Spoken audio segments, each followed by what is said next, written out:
안녕하세요. 사연에 빠지다의 DJ 민영입니다. 오늘 사연자는 상종 못할 정도로 몰상식한 사돈댁에 아주 학을 뗐다는데요. 과연 어떤 사연인지 들어보시겠습니다. 오늘도 두 가지 사연 준비되어 있는데요. 끝까지 들어주실 거죠? 그럼 바로 시작할게요. 구독과 좋아요 잊지 말고 꾹 눌러주세요. 안녕하세요. 저는 50대 할머니입니다. 저에게는 딸도 있고 어린 손주도 있지만 저는 아직도 제 입으로 할머니라고 말하는 게 어색해요. 제가 이런 소리 하면 제 얼굴에 침 뱉기라는 거 알지만 사실 제가 평생을 나가서 일만 할 줄 알았지 자식이라고는 잘 챙기지 못했어요. 그러다 보니 하나 있는 딸내미가 어떻게 컸는지 기억이 하나도 안 납니다. 저도 어쩔 수 없었던 게 그때는 그럴 수밖에 없었어요. 제가 20대 중반에 남편과 이혼하고 혼자가 됐거든요. 20대 초반 철없던 시절 친구들과 술 취해 간 나이트에서 만난 남자랑 어쩌다 보니 결혼해서 애까지 낳게 됐어요. 그런데 저와 남편은 애를 낳고도 지겹게 매일 싸웠습니다. 한 번은 제가 퇴근하고 들어왔는데 집안 꼴이 엉망이더라고요. 더군다나 어린 딸아이가 자고 있을 시간이었는데 방에 없었어요. 저는 놀라서 시부모님이 하는 가게로 찾아갔습니다. 시부모님 가게가 집에서 걸어서 10분도 걸리지 않았거든요. 저는 식당에 도착하자마자 화가 났습니다. 술에 취하고 담배를 피우는 사람들 사이에 남편이 딸아이를 업고 서빙을 하고 있더라고요. 이런 일이 한두 번이 아니었습니다. 남편도 시부모님 가게에서 함께 일해요. 시부모님이 하시는 가게는 일반 식당도 아니고 술을 파는 술집입니다. 저는 아이가 아직 어리니 남편에게 제발 저녁에는 가게에 애를 데리고 나가지 말아달라고 부탁을 했어요. 그런데도 남편은 어김없이 저와의 약속을 어기고 아기를 데리고 가게에 갔습니다. 내가 분명히 애 데리고 가게 나가지 말라고 했지. 여기저기 술 취하고 담배 피우는 사람들 천진데 애를 데리고 나오면 어떡해. 애 기침하잖아. 엄마인 제가 바쁘다는 핑계로 애를 잘 돌보지 못하다 보니 그때까지 남편이 혼자 고생하기는 했어요. 남편에게 미안한 마음이 없었던 건 아니지만 그래도 남편이 제모까지 딸아이를 잘 돌봐주기를 바랬습니다. 그런데 그렇지가 않았어요. 남편은 아이를 돌보는 것보다 항상 부모님이 먼저였어요. 퇴근하고 집에 들어와 아이를 보다가도 시부모님이 가게에 일이 많다고 나오라고 하면 어김없이 가게에 갔습니다. 애가 그렇게 걱정되면 애 엄마인 당신이 집에 좀 있으면 되잖아. 언제까지 가장에 내가 애를 봐야 돼? 가장? 당신이 그런 말 할 자격이 있어? 내가 나가서 일 안 하면 당신 당장 분유값이랑 생활비 벌어올 수 있냐고. 저도 남편을 무시하면서까지 싸우고 싶진 않았지만 저와 남편은 정말 하루도 안 빼놓고 매일 싸웠어요. 싸울 때마다 거의 다 같은 문제로 싸웠지만 항상 답은 나오지 않았습니다.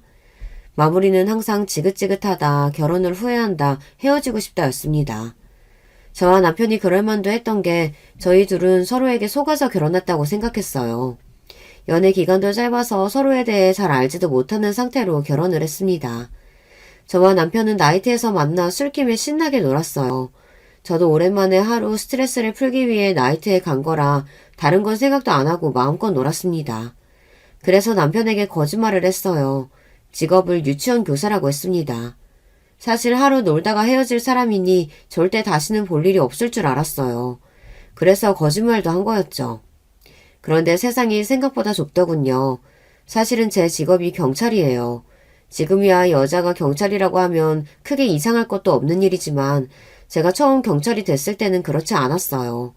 여자를 잘 뽑지도 않을 뿐더러 어렵게 경찰이 돼도 남자들이 썩 좋아하는 직업은 아니었습니다.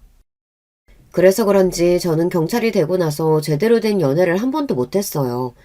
옛날이야 남자들이 다들 결혼하면 여자가 차분하게 집에서 살림하고 애 키우기를 바랬지. 경찰인 저는 그것과는 거리가 멀게 느껴지니 경찰이라고 하면 반기는 남자가 없었죠. 그러다 보니 나이트에 갔을 때 직업을 속였습니다. 그런데 생각지도 못한 일이 생겼어요. 나이트에서 만나고 며칠 뒤 남편을 우연히 만나게 됐습니다. 그것도 제가 근무하는 경찰서에서 만나게 됐어요. 남편이 일하는 가게에서 시비가 붙어 싸움이 나서 경찰서에 끌려왔더라고요. 저는 아직도 그날 일을 생각하면 기가 막혀요.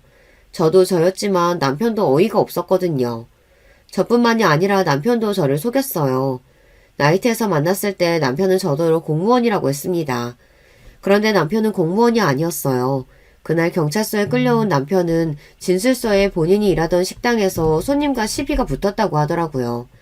알고 보니 남편은 경찰서 인근 근처에서 부모님과 작은 술집을 하고 있었습니다. 남편도 술집을 한다고 하면 여자들이 별로 좋게 보지 않을까봐 공무원이라고 속였답니다. 그때 저와 남편은 서로에게 이미 호감이 있는 상태였으니 그 상황이 마냥 웃기고 재밌기만 했어요. 하지만 시간이 지난 뒤에서야 알게 된 거죠. 호감만으로 결혼하는 게 얼마나 위험한 건지를요. 저와 남편은 몇 개월 만나다 딸을 임신하게 돼서 급하게 식을 올렸습니다. 저희 친정 부모님은 남편도 그렇고 시부모님도 그렇고 영 미래가 없어 보인다며 이 결혼을 꼭 해야겠냐고 하셨습니다.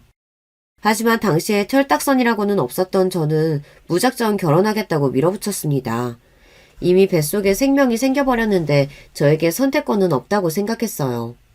그런데 지금 와 생각해보면 차라리 그때 남편과 헤어지고 진작 혼자 애를 키웠으면 좋을 뻔했습니다. 저와 남편이 우겨서 결혼하는 바람에 딸아이가 굳이 겪지 않아도 될 사고를 당하고 말았거든요. 저와 남편은 매일 싸우다 보니 언제부터는 아예 말도 섞지를 않았어요.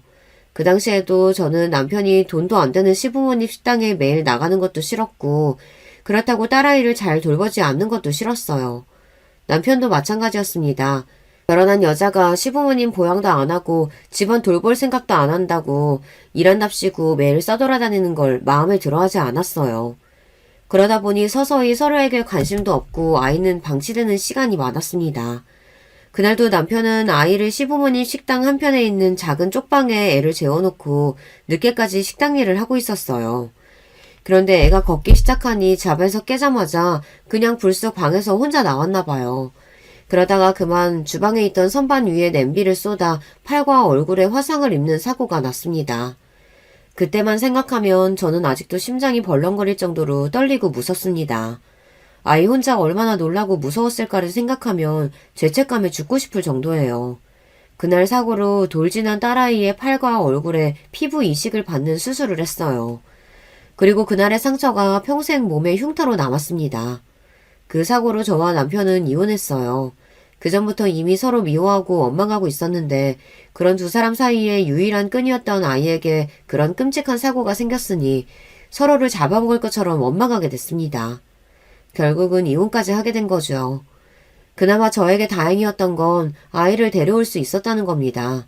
남편이 이혼하면서 혹시나 저에게 양육권을 안 주겠다고 할까봐 걱정했었는데 의외로 쉽게 양육권을 저에게 줬어요. 물론 이유는 거지 같았지만 어찌됐든 저에게는 잘된 일이었습니다. 어차피 아들도 아니고 딸인데 뭐하러 앞날 창창한 내 아들 인생에 걸림돌을 만들어? 더군다나 몸에 흉터까지 생긴 애를 어떤 남자가 데려가겠어? 하자 있는 애 키워봤자 평생 짐이지 짐. 어머님의 그 몰상식한 사고방식이 저에게 도움되기는 처음이네요. 제 딸더러 짐이라고 하셨으니까 앞으로는 절대 제 딸은 만날 생각도 볼 생각도 하지 마세요. 결혼하고 남편과 사는 1년 좀 넘는 시간 동안 남편도 남편이었지만 사실 시부모님이 끔찍하게 싫었어요. 무식하고 이기적인 사람들이라 마주치기만 하면 저를 힘들게 했거든요.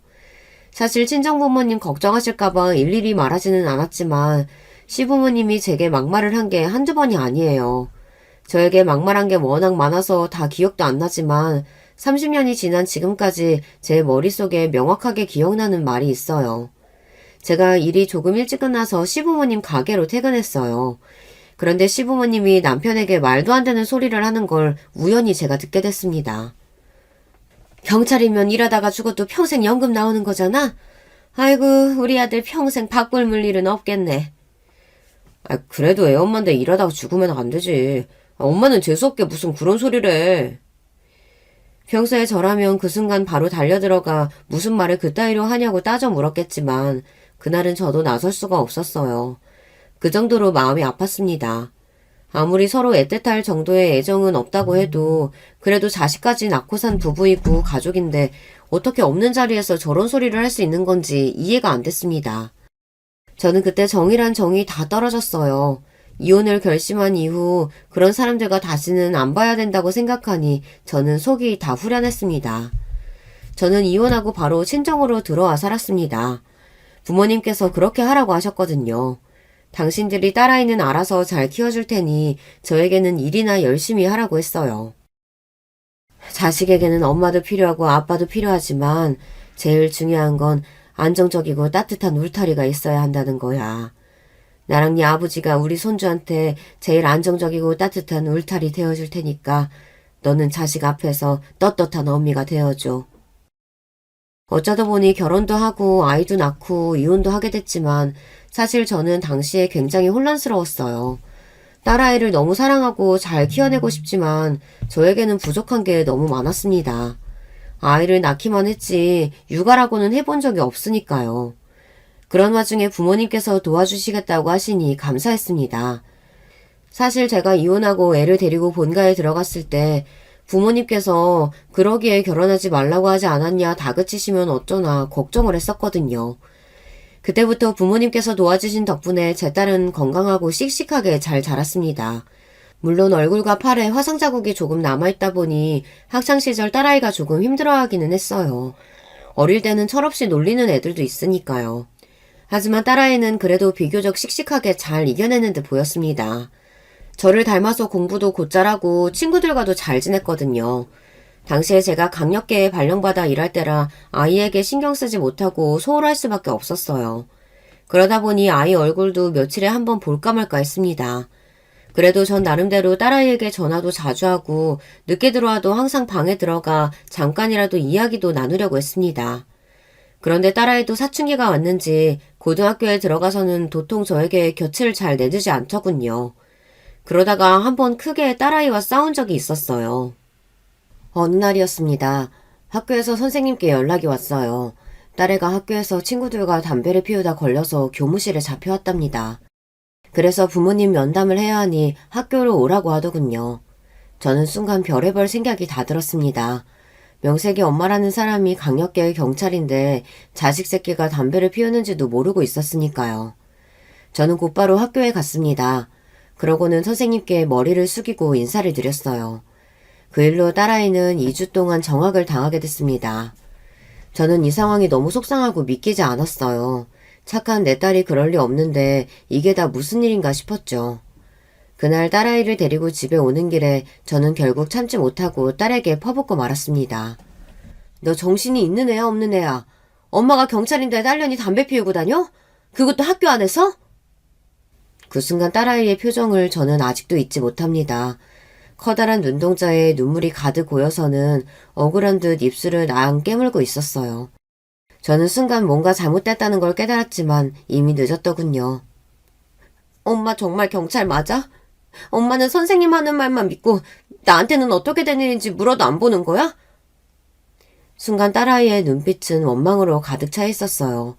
저도 모르게 말문이 턱하고 막히고 말았어요. 그때였어요. 딸아이는 닭똥 같은 눈물을 펑펑 흘리며 서럽다는 듯 울부짖었어요. 나 담배 안 피워. 반에 나 괴롭히는 애들 있는데 걔들이 쉬는 시간에 갑자기 불러서 가보니까 내 얼굴에 화상 자국이 꼭 담배로 지진 것 같다고 자꾸만 대조해보자고 담뱃불 들고 괴롭히다 선생님한테 걸린 거야. 딸아이의 말을 듣자마자 저는 심장이 철렁 내려앉는 것만 같았습니다. 당시에 제가 20년을 경찰로 살면서 억울한 일을 겪은 사람들을 수도 없이 봐왔고 도왔는데 정작 제 딸의 억울함은 생각지도 못하고 있었어요. 그걸 그냥 가만히 있었어? 선생님께 바로 이야기했어야지. 너까지 담배 피우다가 걸린 것처럼 가만히 있으면 어떡해. 저는 어쩌면 경찰로서 자격이 없는지 모르겠습니다. 딸아이의 이야기를 듣는데 도무지 이성적으로 판단할 수가 없었어요. 반면 딸아이는 저의 부족한 부분을 이미 정확하게 알고 있었습니다. 엄마도 내 말 안 믿어주는데 선생님이라고 내 말을 믿겠어? 그대로 돌아선 딸아이는 뒤도 안 돌아보고 혼자 집으로 돌아갔습니다. 그 순간 저는 가슴에 돌덩이가 앉은 것처럼 속이 답답하고 숨도 제대로 쉬어지질 않았어요. 저는 그제야 알았습니다. 딸아이에게는 눈에 보이는 상처뿐만이 아니라 제가 모르는 마음의 상처도 가득하다는 걸요. 언제나 저는 딸아이가 알아서 잘 자라고 있는 줄 알았어요. 그런데 제 생각은 완전히 틀렸습니다. 딸아이는 엄마도 아빠도 없이 혼자 냉혹한 전쟁터에서 살아남는 거였어요. 저는 뒤늦게라도 딸아이와 잘 지내보려고 부단히도 노력했습니다. 그동안 써본 적 없던 휴가까지 내고 딸아이와 시간을 보내려고 노력했어요. 그런데 이미 늦었는지 딸아이는 제게 관심도 없었습니다. 여행 가자, 맛있는 거 먹으러 가자 아무리 꼬셔도 소용없었어요. 한 번은 그런 적도 있습니다. 딸아이가 한참 예민한 고3 때였는데 그래도 그전에는 같이 밥이라도 먹어주더니만 그때는 아예 저와 밥도 안 먹으려고 하더라고요. 독서실에서 돌아온 딸이 혼자 밥을 먹고 있길래 제가 건너편에 앉았더니만 말도 없이 바로 일어나 그릇을 싱크대에 넣어버리고 방에 들어가 버리더라고요. 그때의 서운함은 정말 말로 표현할 수가 없었어요. 가슴이 찢어지는 것 같았습니다. 한번 틀어진 모녀 사이가 웬만해서 좋아질 기미가 없었습니다. 제가 다가가려고 해도 딸은 저를 밀어냈어요. 저와 딸의 사이가 이렇게 될 줄은 몰랐는데 저와 딸은 마음속에 쌓인 앙금을 제대로 풀지 못한 상태로 시간을 흘려보내고 말았습니다.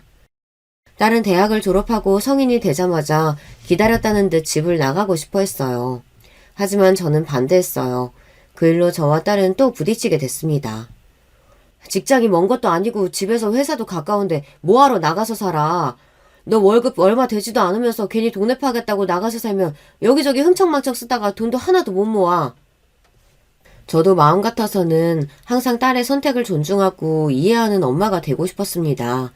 하지만 남편도 없이 혼자 힘으로 자식을 키우다 보니 그게 마음처럼 쉽지 않더군요. 다 큰 성인이 돼도 제 눈에는 딸이 아기 같아 보였어요. 뭘 해도 불안했습니다.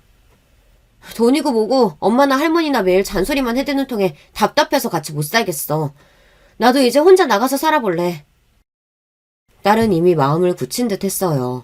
저나 저희 엄마에게 일절 상의도 안 하고 혼자 회사 근처에 월세집까지 이미 구했더라고요. 저도 저였지만 저희 어머니도 많이 서운해 하셨어요. 저를 대신해서 평생 제 딸을 키워주셨으니까요. 할머니가 이 나이까지 우리 손녀만 보고 살았는데 우리 소녀 나가버리면 이 할미 이제 무슨 낙으로 살아. 맨날 나 키우느라 허리에 무릎에 나만 하는 거 없다고 구박할 땐 언제고. 이제 와서 아쉽다 그래. 나도 시집가기 전까지는 혼자 살아볼 거야. 딸이 저보다는 어머니 말씀은 그래도 듣는 것 같길래 이번에도 어머니께 못 나가게 해달라고 부탁을 드렸어요. 그런데 애가 고집이 얼마나 센지 어머니가 이야기를 해도 듣지를 않더라고요. 딸은 결국 독립해 나갔습니다. 저는 매일 퇴근하고 집에 들어올 때마다 딸아이의 빈방을 볼 때면 마음 한편이 시렸어요. 얘가 오늘도 별일 없이 잘 보냈나, 혼자 밥은 잘 먹었나 걱정되더라고요. 그럴 때마다 딸아이에게 전화를 했어요. 매일 집에 오면 당연하게 보던 애를 못 보니 자꾸만 눈에 밟히고 보고 싶더라고요. 반면 딸녀는 엄마가 전혀 보고 싶지도 않은 건지 연락해도 전혀 반가워하지 않더라고요. 항상 시큰둥하게 전화를 받았어요. 내가 엄마 필요할 때는 매일 아는 척도 안 하고 옆에도 없더니만 집 나오고 나니까 왜 이렇게 간섭을 해? 엄마 혹시 나 감시해? 엄마가 딸 보고 싶어서 오랜만에 연락한 건데 너는 무슨 말을 그렇게 하니? 아휴, 아무튼 무뚝뚝하다니까. 다른 모녀지간처럼 딸과 사이좋게 지내고 싶어도 쉽지 않았습니다. 어릴 때 일팽개로 매일 떨어져 있다가 이제와 엄마 노릇을 하려고 하니 딸도 저를 쉽게 받아주지를 않았어요. 그러던 어느 날이었습니다. 딸아이 생일이 며칠 남지 않았길래 제가 하루 날을 잡고 딸이 좋아하는 반찬이랑 미역국을 끓여 딸이 혼자 사는 집으로 갔어요. 그런데 생각지도 못한 일이 벌어졌습니다. 딸 집 초인종을 누르자 난생 처음 보는 남자가 문을 열고 나왔어요. 남자는 딸아이와 비슷한 또래 같아 보였습니다. 저는 놀라서 집 호수를 한 번 더 확인했어요. 제 딸 집이 분명했습니다. 그 순간 현관문을 열고 들어온 남자가 제게 꾸벅 인사를 하더군요. 나래 어머니세요? 안녕하세요. 나래 아직 회사에서 안 들어왔어요. 저를 향해 엉거주춤 인사하는 남자애를 빤히 올려다봤습니다. 지금 내 눈앞에 이놈이 딸애와 무슨 사이인지만 궁금했어요. 아, 맞아요. 나래 엄마 되는 사람이에요. 근데 그쪽은 누구세요? 전 나래 남자친구예요. 이 집에서 같이 살고 있어요. 저는 순간 말문이 턱하고 막히고 뒷골이 뻐근했습니다. 딸에게 남자친구가 있다는 말도 들은 적이 없는데 이 집에서 같이 살고 있다네요. 제가 이래요. 이렇게 제 딸에 대해 잘 모릅니다. 저는 그제야 알았습니다. 딸아이가 혼자 사는 게 아니더라고요. 남자친구라는 놈과 동거를 하고 있었어요. 저는 애써 가슴을 쓸어내리며 집 안으로 들어갔습니다. 그런데 이미 둘이 같이 산 지 꽤 됐는지 남자의 짐이 잔뜩 있더라고요. 그 모습을 보는데 저는 속이 부글부글 끓어올랐습니다. 상의도 없이 남자와 동거를 한다는 것이 화가 났지만 집안 꼴을 보고 나니 저는 더 화가 났어요. 집안 꼴이 말이 아니더라고요. 둘 다 집안일은 아예 안 하는지 집안 꼴이 꼭 쓰레기장 같았습니다. 더군다나 남자친구라는 놈은 도대체 뭘 하는 놈인지 평일에 운동복 차림으로 게임을 하고 있더라고요. 경찰 생활하면서 이런 놈들 참 많이 봤습니다. 여자 집에 얹혀 살면서 하는 거 없이 한심하게 사는 것들 말이죠. 저는 절로 눈살이 찌푸려졌어요. 잠시 뒤 퇴근한 딸이 집에 들어왔어요. 딸녀는 집 안에 들어와 있는 저를 보자마자 놀라서 눈이 동그래지더군요. 엄마가 여기 웬일이야? 연락이라도 하고 오지 그랬어. 제 딸이지만 참 답답합니다. 제가 평생 이 집에는 안 올 줄 알았나 봐요. 그렇지 않고서야 제가 구해준 월세집에 버젓이 남자를 데리고 산다는 게 말이 안 되잖아요. 웬일? 나가지 말라고 그렇게 말려도 기어이 우겨서 나가더니만 정신 나간 년이 남자랑 살려고 그런 거였어? 딸이 올 때까지 말 한마디 안 하고 앉아있던 저는 딸년을 보자마자 자리에서 벌떡 일어났습니다. 그 꼬라지를 보고 도저히 진정할 수가 없었어요. 제가 이런 꼴이나 보겠다고 남편과 이혼하고 혼자 딸아이를 키운 게 아닙니다. 나 나름대로 딸과 살갑게 잘 살아보려고 노력하며 살았어요. 그런데 하나뿐인 딸년이 이렇게 어미 속을 몰라주니 정말 착잡하더군요. 엄마가 언제 나를 걱정했다 이래. 나도 이제 성인이야. 남자를 만나든 같이 살든 내가 알아서 할 테니까 그만 돌아가요. 딸년은 참 뻔뻔했습니다. 엄마에게 그런 꼴을 보이고도 미안하지 않은 건지 오히려 저에게 그만 가라고 했습니다. 이 거지 같은 소굴에 더 있으래도 안 있어. 나도 하나 있는 딸년 어떻게든 잘 키워보려고 악착같이 노력하면서 살았는데 너 하는 꼴 보니까 나도 정이 딱 떨어진다. 앞으로는 나도 너 어떻게 살든 신경 안 쓸 테니까 너도 엄마 신경 쓰지 말고 알아서 살아. 저도 왜 그런 말이 튀어나왔는지 모르겠어요. 이상하게 딸과만 이야기하다 보면 말이 통하지 않았습니다. 이럴 때 보면 정말 내가 뱃속으로 낳은 딸이 맞나 싶어요. 저는 정말로 딸네 집을 나와 돌아왔습니다. 제가 너 알아서 살라고 소리까지 지르고 나갔는데도 딸녀는 나와보지도 않더라고요. 이래서 자식 키워봐야 소용없다는 말이 있나 봐요. 저는 그날 딸에게 실망했습니다. 그동안 저도 딸에게 훌륭한 엄마는 아니었지만 그래도 나름 딸에게 부끄럽지 않은 엄마가 되려고 많이 노력했습니다. 그런데 그런 제 마음을 전혀 알아주지 않는 딸이 원망스러웠어요. 그날 이후로 저는 일절 딸에게 연락하지 않았습니다. 딸도 저에게 먼저 연락하지 않았고요. 그러던 중 제 인생에 다시 한번 믿을 수 없는 일이 벌어지고 말았습니다. 어느 날 새벽이었어요. 자는데 전화가 울리더군요. 핸드폰에 찍힌 딸이라는 문구를 보고 놀라서 전화를 받았습니다. 그런데 전화기 너머로 딸은 말은 안 하고 가만히 서 있었어요. 저는 무슨 일인가 싶어 왜 그러냐고 무슨 일 있냐고 물었습니다. 그때였어요. 딸아이가 흐느끼는 소리가 들리더군요. 그 소리에 저는 자리에서 벌떡 일어났습니다. 나래야, 무슨 일이야? 왜 그래? 자식이 다 커도 부모는 한시도 마음을 놓을 수가 없습니다.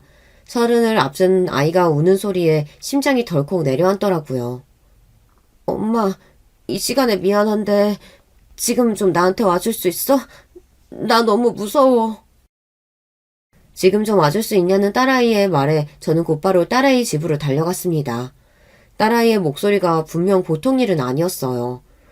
집에 도착했을 때 같이 산다던 남자친구 놈은 어디를 갔는지 딸 혼자였습니다. 더군다나 집안 꼴은 전에 왔을 때보다 더 엉망이었어요. 휴지랑 쿠션 같은 게 누가 던졌는지 바닥에 다 떨어져 있더라고요. 그 순간 딸아이가 저를 부둥켜 안더니 펑펑 울기 시작했습니다. 저는 도대체 무슨 일인가 싶어 딸을 달래서 자초지종을 물었어요. 그런데 딸아이 말이 충격적이었습니다. 글쎄 딸애가 임신을 했다네요. 몸이 아무래도 이상해서 어제 테스트기를 했는데 임신이더라고. 그래서 남자친구한테 병원에 가봐야 할 것 같다고 말을 했는데 당장 애 지우라고 난리치더니 집을 나가버렸어. 엄마, 나 진짜 임신이면 어떡해? 순간 저는 손이 부들부들 떨릴 정도로 화가 났습니다. 딸 자식 하나 키우는 게 이렇게 힘든 일인 줄은 몰랐어요. 어쩜 그런 것까지 저를 닮았는지 딸아이는 만나도 어디서 그런 쓰레기를 만났더라고요. 마음 같아서는 지금 당장 그 자식을 잡아다가 수갑을 채워 감옥에 넣어버리고 싶은 심정이었지만 저는 애써 꾹 참았습니다. 지금은 딸아이를 진정시키는 게 먼저니까요. 저는 대충 짐을 챙겨 딸애를 집에 데리고 왔습니다. 그리고 우느라 지친 몸을 녹여주고 잠부터 재웠어요. 오랜만에 딸애가 자는 모습을 가만히 보고 있는데 마음이 좋지 않았어요. 속상해서 잠도 못 자겠더라고요. 딸 팔자는 엄마를 닮는다는데 이게 다 저를 닮아 일어나 싶더라고요. 저는 딸아이가 생겨서 덥석 결혼해서 고생을 꽤 했으니까요. 다음날 저는 휴가를 내고 딸애와 병원부터 갔습니다. 역시나 딸은 임신이 맞았어요. 저는 그 순간 오만 가지 생각이 다 들었습니다. 저도 제가 이럴 줄은 몰랐는데 솔직한 심정으로는 애를 지우고 아무 일 없다는 듯 살게 하고 싶었어요. 하지만 딸아이는 아예 그럴 생각이 없어 보였습니다. 그 자식이 뭐라고 하든 나는 아이 낳을 거야. 혼자서라도 키울 거야. 도대체 누굴 닮았는지 제 딸은 고집이 참 세요. 본인이 하겠다고 마음먹은 일은 무조건 하고 맙니다. 그 성미를 누구보다 잘 아는 저는 그런 딸을 말려봐야 소용없다는 것도 알고 있었죠. 그날 이후 저는 고민이 많았습니다. 어떻게 하는 게 제 딸에게 가장 좋은 방법일지 몇 날 며칠을 고민했어요. 고민 끝에 내린 결론은 우선 애아빠와 이야기를 나눠보는 거였습니다.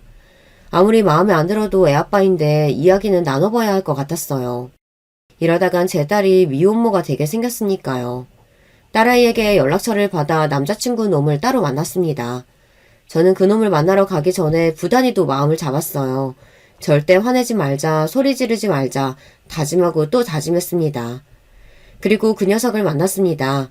녀석은 그래도 일말의 양심은 있는지 제 눈도 똑바로 바라보지 못하더군요. 저는 애써 좋게 좋게 말을 이어나갔습니다. 자네도 많이 놀랐지? 그래도 어떡하나. 일이 이렇게 됐는데 어른으로서 마땅한 책임은 져야지. 제 말에 녀석은 한동안 말이 없더니만 이내 입술을 뗐습니다. 아시겠지만 저는 아직 변변한 직장도 없고 집도 없어요. 부모님도 어릴 때 이혼하시고 어머니랑 친척집 여기저기 전전하면서 사느라 도와줄 사람도 없고요. 제대로 이야기해보기 전까지만 해도 제 딸이 왜 저런 놈이랑 살았나 이해가 안 됐는데 그날 보니 조금은 이해가 되더라고요. 서로 비슷한 가정 환경에서 자랐으니 마음이 통했나 봐요. 그렇게 생각하고 보니 저도 딸아이 남자친구에게 조금 마음이 갔습니다. 애가 생겼는데 그런 게 다 무슨 소용이야. 내가 도울 수 있는 건 다 도와줄 테니까 우선 둘이 식부터 올리자. 저는 지금까지 그날 그 순간을 후회해요. 혹시나 내 딸이 남편도 없이 혼자 애 키우며 살게 될까봐 그게 무서워서 딸과 딸 남자친구를 몰아붙이며 제가 다 알아서 해줄 테니 식만 올리라고 했습니다. 지금 생각해보면 제가 자존심이 상해서 제 자존심을 지키기 위해 그랬던 건지도 몰라요. 저도 이혼하고 혼자 애 키우면서 주변에서 별의별 소리를 다 들으며 살았다 보니 주변 사람들의 시선이 의식됐습니다. 평생 제 걱정만 하며 산 어머니가 또 걱정하실 걸 생각하면 마음이 아프기도 했고요.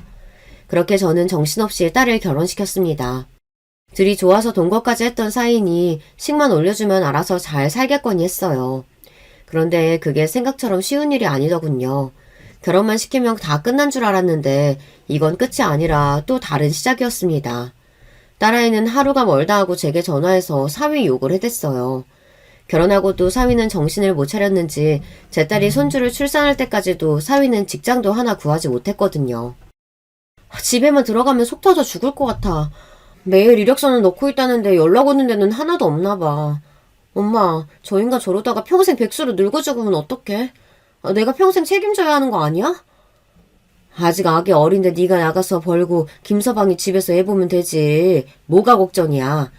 요즘 세상에 남자 여자 하는 일 따로 있는 것도 아니고. 저도 딸아이의 그런 소리 들으면 마음이 쓰이죠. 딸을 보고 있으면 꼭 예전에 저를 보는 것 같아 마음이 더 안 좋았습니다. 그래도 딸은 저와 다르게 살기를 바랬어요. 돈이 많든 적든 둘이 싸우지 않고 사이좋게 살기만을 바랬습니다. 애를 보기는 뭘 봐. 나 퇴근하고 들어가면 매일 시어머니가 집에 와서 애 보고 계시고 그 인간은 게임만 하고 있다니까. 듣기만 해도 딸애가 혼자 고생하는 게 보였어요. 철없는 남편 데리고 사는 것도 힘든데 안 싸더니 매일 애 봐준다는 핑계로 딸네 집에 와 있나 보더라고요. 너희 시어머니는 며느리도 없는 집을 어떻게 그렇게 매일 와 있는다니? 아휴, 엄마도 이제 퇴직해서 한가하니까 김서방 취직하면 그때부터는 엄마가 해 봐줄게. 걱정하지 마. 당시에 어머니도 돌아가시고 저도 퇴직한 지 얼마 되지 않아 많이 적적하고 외로웠습니다. 마음 같아서는 매일 손주를 보러 가고 싶어도 집에 사위가 떡하니 버티고 있으니 눈치가 보여서 자주 갈 수가 없었어요. 그래서 저도 은근 사위가 빨리 취직해서 나가길 바라고 있었습니다. 딸아이가 매일 사위와 시어머니 때문에 힘들어하고 스트레스 받는 게 안쓰럽기는 했지만 그래도 저는 전보다 딸과 많이 가까워진 것 같아 좋았어요. 손주 낳고 나서는 제가 먼저 연락하지 않아도 항상 딸이 먼저 제게 연락해서 안부도 묻고 제가 어떻게 지내는지도 궁금해했거든요. 저는 앞으로 딸과 이렇게만 지내면 소원이 없겠다 싶었습니다. 그런데 딸과 친정엄마 사이라는 게 어디 그런가요? 사이가 좀 좋다 싶으면 금세 또 티격태격했어요. 한 번은 그런 적이 있습니다. 저희 어머니 기일이 다가오는데도 딸이 연락이 없길래 제가 먼저 전화를 했어요. 너는 아무리 바빠도 그렇지 조금 있으면 할머니 기일인데 어쩜 그렇게 연락 한 통이 없어? 제사상 차리려면 하루 꼬박 고생하는데 엄마더러 그걸 혼자 다 하라고? 저는 오랜만에 딸 목소리도 듣고 싶고 이왕이면 할머니 기일이니 혹시나 손주 데리고 집에 올까 싶어서 연락을 한 거였어요. 그런데 딸에는 안 좋은 일이 있었는지 목소리가 좋지 않더라고요. 매일 애벌에 출근하랴 하루 24시간이 부족해 죽겠는데 내가 할머니 제사까지 어떻게 챙겨. 그런 건 엄마가 혼자 알아서 해야지.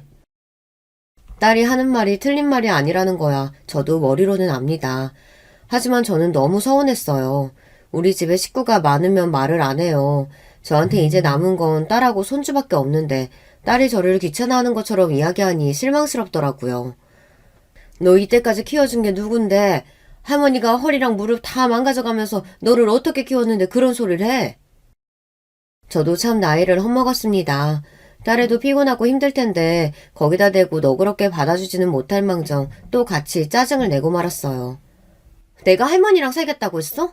엄마가 나 키울 형편 안 되니까 할머니한테 맡겨놓은 거면서 왜 나더러 할머니 제사를 챙기래? 아, 나는 모르겠으니까 엄마가 알아서 해. 저와 딸은 또 서로에게 상처되는 말만 잔뜩 퍼부어 놓고 전화를 끊어버렸습니다. 저는 전화를 끊고도 마음이 안 좋아서 한참 동안 멍하니 앉아 있었어요. 저도 좋은 아내, 좋은 딸, 좋은 엄마가 되고 싶었는데 어쩌다 이러고 있는지 모르겠습니다. 50년 넘는 세월을 사는 동안 뭐 하나 제대로 한 게 없었어요. 그래도 핏줄은 핏줄인지라 딸아이가 먼저 제게 손을 내밀어줬습니다. 어머니 제삿날 딸내미가 손주 녀석을 데리고 집에 왔더라고요. 얼마 만에 딸과 손주 얼굴을 보는 건지 모르겠어요. 저는 좋으면서도 괜히 지난번의 일이 마음에 걸려 마음껏 좋아하지도 않았습니다. 괜히 툴툴거렸어요. 애 키우랴 일하랴 한창 바쁘신 분이 여기까지는 어인 행차셔? 자식 얼굴 보면 그냥 반갑고 좋다고 하면 될 거 가지고 꼭 싫은 소리를 해댔어요. 가끔은 저도 이런 제가 참 싫습니다.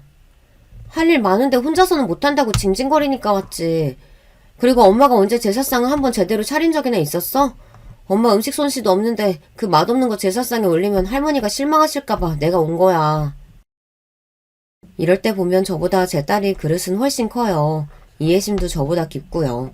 거기다가 사실 음식 솜씨도 저보다 딸이 나아요. 저야 젊어서부터 일한다는 핑계로 어머니랑 같이 살면서 어머니께 밥 얻어먹기만 해봤지 돌아가시기 전까지 제가 직접 해드린 적이 없었는데 저희 딸은 그래도 할머니가 고생하신다고 맛있는 것도 자주 사서 들어오고 어머니 생신이면 직접 장 봐서 밥상도 차려주곤 했어요. 여러모로 저보다 딸이 훨씬 낫습니다. 같이 음식도 하고 제사를 지낼 때까지는 분위기가 좋았어요. 거기다가 마침 딸아이가 다음날 회사도 쉰다고 해서 집에서 저와 하루 자고 간다고 했어요. 저는 오랜만에 딸과 잘 생각을 하니 기분이 좋았어요.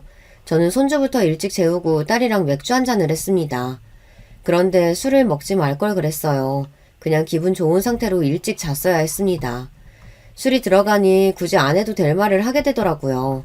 저는 아무래도 취직을 못하는 사이가 걱정돼서 한마디 했는데 그게 발단이 돼서 또 딸내미랑 티격태격 했어요.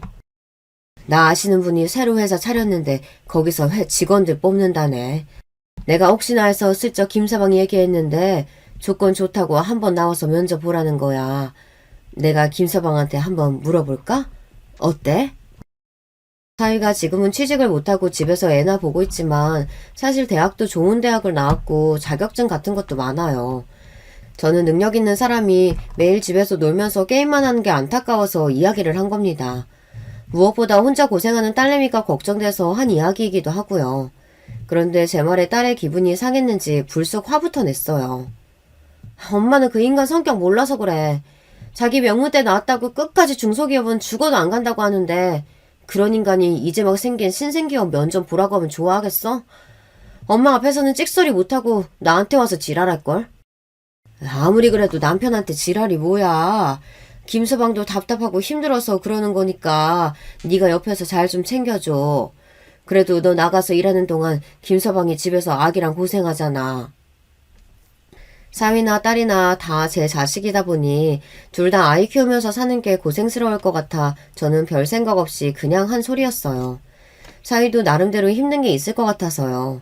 그런데 그 순간 딸아이가 눈을 번뜩 뜨더니 저를 쏘아보았어요. 엄마는 항상 이런 식이더라.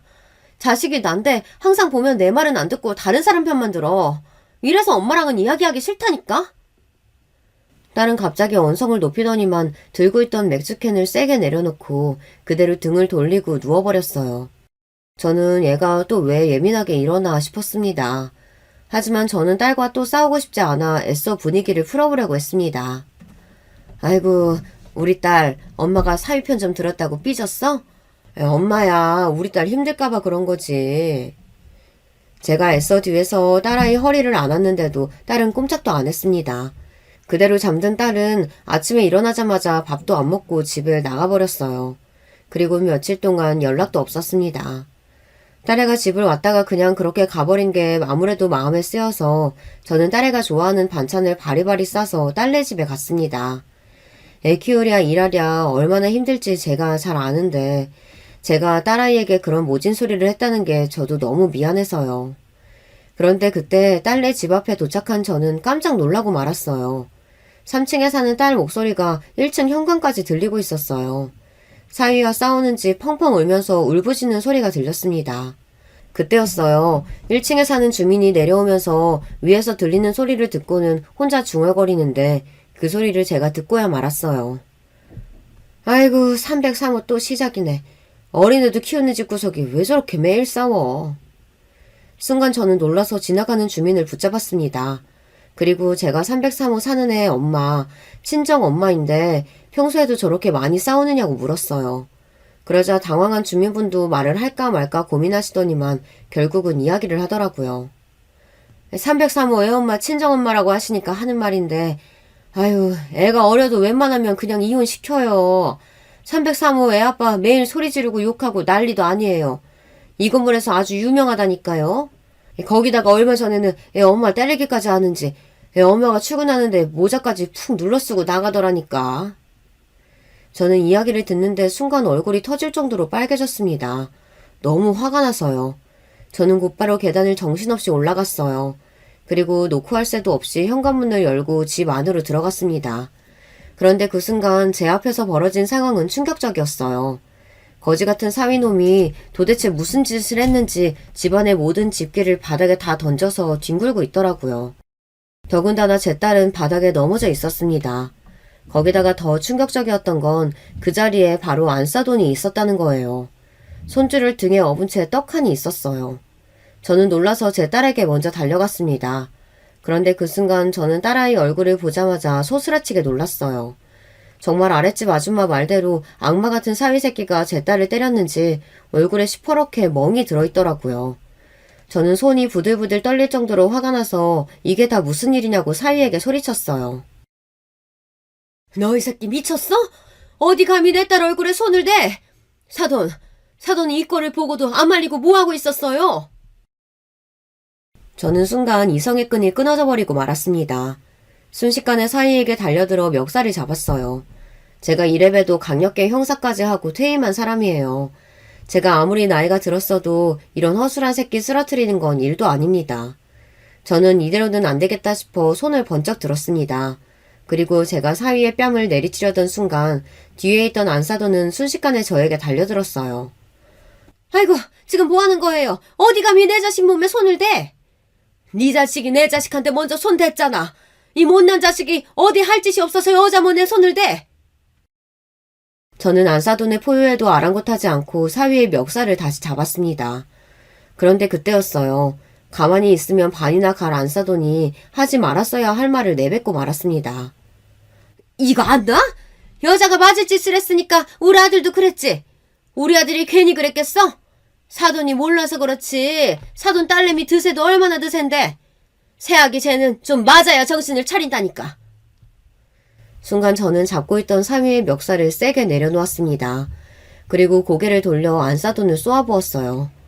당신 지금 그걸 말이라고 해? 이 집구석 아주 안 되겠네. 내가 웬만해서는 말로 해결하라고 했는데 도저히 안 되겠어. 오늘 너 죽고 나 죽자. 너 이 새끼 이리 와. 저는 그대로 사위에게 달려들어 사위의 머리끄댕이를 낚아챘습니다. 그리고 마구 흔들어 머리털을 다 뽑아놨어요. 장모님! 지금 뭐 하시는 거예요? 장모님? 내가 왜 네 장모야? 너 이 자식, 네가 감히 내 딸을 건드려? 내가 너 깜빵 보내고 콧망 먹게 해줄 테니까 그런 줄 알아! 저는 사위 머리털을 다 뽑아놓고도 분이 풀리지 않았습니다. 저는 바로 제가 아는 후배 경찰에게 전화해 당장 사위 새끼를 잡아가라고 신고했어요. 그 순간 사위는 물론이고 안사돈까지 놀라서 난리가 났습니다. 사돈, 지금 제정신이에요? 애오빠를 신고하면 어떡해요? 집안 풍비박산 낼 일 있어요? 안사돈은 제가 신고하겠다고 하자 그제야 정신이 들었는지 제 손목을 잡으면서 제발 좀 고정하시라고 했어요. 안사돈도 아시잖아. 부부가 살다 보면 치고받고 싸우기도 하는 거지. 뭘 그런 걸 가지고 신고를 해요. 우리 이성적으로 손주 생각해서 여기서 그만합시다. 장모님, 제가 아까는 순간 너무 화가 나서 실수로 그런 거예요. 제가 나래 얼마나 사랑하는 줄 아시잖아요. 저 나래 없으면 못 살아요. 제가 앞으로 참여하고 나래한테도 장모님한테도 평생 잘할게요. 제발 용서해 주세요. 둘 다 꼴도 보기 싫으니까 이 집에서 당장 짐 싸서 나가요. 저는 더 이상 사돈이니 사위니 하는 그런 인간들의 소리는 듣고 싶지 않았어요. 저는 안사돈과 사위의 눈도 마주치질 않은 채 안사돈 등에 업힌 손줄을 획 뺏어서 뒤도 보지 않고 딸과 방으로 들어갔습니다. 딸아이의 얼굴에 난 멍자국과 집안 상황을 하나도 빼놓지 않고 사진으로 다 찍어뒀어요. 그리고 잠시 뒤 경찰들이 도착했을 때 저는 제가 눈으로 본 상황과 아랫집 아줌마의 증언을 바탕으로 사위를 고소했습니다. 얼마 뒤 사위는 검찰 조사를 받았습니다. 그날 사위가 딸을 때린 게 사위 자식이 사고를 쳐서 딸아이가 한마디 했는데 거기에 욱해서 그런 거더라고요. 매일 애도 자기 엄마한테 맡기고 컴퓨터 게임만 하더니만 알고 보니 사위놈이 게임을 한 게 아니라 도박 사이트와 연관이 있었어요. 사위가 컴퓨터 공학 전공이라는 건 알고 있었는데 그 좋은 능력을 나쁘게 쓰고 있더라고요. 자기 딴에는 매일 취직도 안 되고 집에서 놀기만 하고 있으니 딸 눈치가 보여서 그런 거라고 한다는데 말이 되질 않았습니다. 그날 제가 갔을 때 도박 사이트에 대해 제 딸이 알게 돼서 사위에게 난리를 쳤었나 봐요. 가장이면 가장답게 나가서 떳떳하게 돈을 벌어야지 뭐 하는 짓이야. 그러다가 체포라도 되면 어쩌려고 그래. 너는 예편내가 어디 감히 남자 하는 일에 간섭이야? 내 아들이 너보다 학벌도 좋고 똑똑한데 어련히 알아서 할까? 자기 아들이 잘못했으면 혼낼 생각을 해야지. 안사돈은 딸이 사위에게 싫은 소리를 하는 게 듣기 싫었는지 그 와중에 끼어들었나 보더라고요. 학벌만 좋으면 뭐래요. 몇 년 동안 그 대단한 학벌 써먹지도 못하고 집에서 저러고 놀고만 있는데. 아이씨구? 얼굴이며 몸에 흉터 있는 거 다 데리고 살아줬더니만 고마운 줄도 모르고 하는 소리 봐라. 어머님, 지금 말 다 하셨어요? 제가 지금까지 어머님한테 어떻게 했는데 그런 소리를 하세요? 그만해. 어디서 우리 엄마한테 큰 소리야? 딸과 안사돈이 티격태격 언성을 높이자 사위가 버럭 소리를 지르며 물건을 던지고 딸아이에게 손찌검을 했대요. 평소에도 화가 나면 그렇게 물건을 던지고 소리를 지르더니만 결국은 딸에게 손까지 댄 거죠. 이게 다 제 잘못입니다. 아이가 생겼어도 아빠 자격이 없는 놈이면 애초에 결혼시키지 말았어야 했는데 이게 다 제가 잘못 판단한 탓이에요. 제가 생각해도 제가 참 멍청해요. 전 남편한테 그렇게 당하고도 정신 못 차리고 제 딸을 제가 또 힘들게 했어요. 엄마라는 사람이 정신 똑바로 차렸어야 했는데 네가 그렇게 힘든 줄도 모르고 무작정 결혼하라고 몰아붙이고 다그쳐서 미안하다. 아니야, 엄마. 내가 결혼하고 살아보니까 지금까지 엄마가 나 혼자 키우느라 얼마나 힘들었는지 알겠더라. 나 엄마 없었으면 지금까지 이렇게 멀쩡하게 살지도 못했어. 힘든 일을 무서히 많이 둘이 함께 겪어서 그런지 저와 딸은 어느새 없어서는 안 될 단짝이 되었어요. 저는 딸을 위해서 이번 일만큼은 제가 확실히 수습해야겠다 싶었습니다. 저는 제가 아는 모든 인맥을 동원해 사위가 본인이 저지른 잘못만큼 벌을 받을 수 있도록 힘썼습니다. 거기다가 안 싸돈네 형제 친척까지 탈탈 털었어요. 그 집구석이라면 아주 치가 떨려서 다 망하게 할 생각입니다. 딸아이는 이혼 소송에 양육권 소송까지 정신이 없었거든요. 거지 같은 사위 자식이 끝까지 구질구질하게 굴고 있었어요. 양육권은 물론 이혼도 못 해주겠다고 버티고 있었습니다. 사위 입장에서는 그럴만하죠. 사실 결혼하면서 집이며 차며 모두 다 제가 해줬거든요. 사위 앞으로 된 거라고는 카드빚만 잔뜩 남아있으니 어떻게든 이혼 안 하려고 버텼어요. 사위 새끼는 계속해서 억울하다고 법원에 탄원서를 내고 있어요. 하지만 저와 딸은 여기서 멈출 생각이 없습니다. 저런 쓰레기 같은 놈하고는 애 어릴 때 진작 이혼하는 게 답이에요. 얼마 전 딸은 살던 아파트는 부동산에 내놓고 제가 사는 집으로 들어왔어요. 그 집에 더는 살고 싶지 않다고 하더라고요. 옛날에 제가 그랬던 것처럼 저와 딸과 손주가 함께 살고 있는데요. 지금도 딸아이는 사위와 소송 중이지만 저희는 애써 씩씩하게 잘 해내고 있습니다. 앞으로도 저와 딸의 앞날은 힘겹고 아픈 날들이 있겠지만 그럴 때마다 둘이 함께 힘을 합쳐 잘 살아보겠습니다. 여러분께서 저희 딸과 제 앞날을 응원해주세요. 댓글로 응원 남겨주시면 딸과 함께 보고 힘내도록 하겠습니다. 지금까지 저의 두서없는 인생 이야기 들어주셔서 감사해요. 여러분의 가정에는 항상 화목한 일만 가득하시길 바랄게요. 여러분, 두 번째 사연 시작하기 전에 좋아요, 구독 꼭 눌러주실 거죠? 그럼 두 번째 사연 바로 시작합니다. 안녕하세요. 저는 경기도 수원에 사는 40대 주부입니다. 오늘은 얼마 전 일어났던 제 사연을 제보하려고 해요. 친구들이 듣더니 이건 한 명이라도 더 알아야 한다고 하더라고요. 저도 다시 생각해도 통쾌한 사연이라 제보하게 됐습니다. 오늘 사연은 바로 동서들과 있었던 사연입니다. 제가 손아래 제일 막내 며느리고 두 분은 제 형님들이에요. 그동안 꾹 참았던 걸 터뜨리니 얼마나 기분 좋았는지 모릅니다. 형님들은 직업도 의사라서 주부인 저한테 뭐 꿀릴 것도 없었는데 저를 왜 그렇게 괴롭혔는지 모르겠어요. 제 사연을 본격적으로 시작하기 전에 저에 대한 소개를 좀 하고 넘어갈게요. 저는 지금 대한민국의 평범한 주부로 딸 하나 아들 하나 키우고 있지만 예전엔 연예인이었어요. 그렇다고 뭐 엄청나게 유명한 연예인은 아니었고 그냥 단역 배우였습니다. 제가 제 입으로 이런 말 하긴 부끄러운데 어렸을 때부터 외모로 유명했거든요. 예쁜 어린이상이라고 지역에서 하는 축제가 있었는데 거기 나가서 본상을 타기도 했습니다. 유치원 때부터 예쁜 걸로 유명했고 학교에 입학하고 나서는 더 유명했어요. 아예 제 별명이 예쁜 애였으면 말 다 했죠? 그러다 보니 주변에서 연예인 제의가 많이 들어왔습니다. 지수는 얼굴이 너무 예뻐. 진짜 몇 년 뒤에 텔레비전 나오는 거 아니야? 학교 선생님들께서도 나서서 제 외모를 칭찬해 주셨어요. 주변에서 하도 예쁘다고 칭찬하니 저도 제가 예쁘다는 것은 당연히 알고 있었죠. 그래서 연예인을 장래희망으로 생각했어요. 그 당시 외삼촌이 방송국에서 일하고 있었기에 기회는 쉽게 찾아왔습니다. 삼촌은 본인이 참여하는 드라마가 있는데 청소년 드라마라고 소개했어요. 거기에 여자 주인공은 아니고 주인공의 친구 역할로 출연하는 게 어떠냐고 제안했습니다. 사실 부모님은 반대가 굉장히 심하셨어요.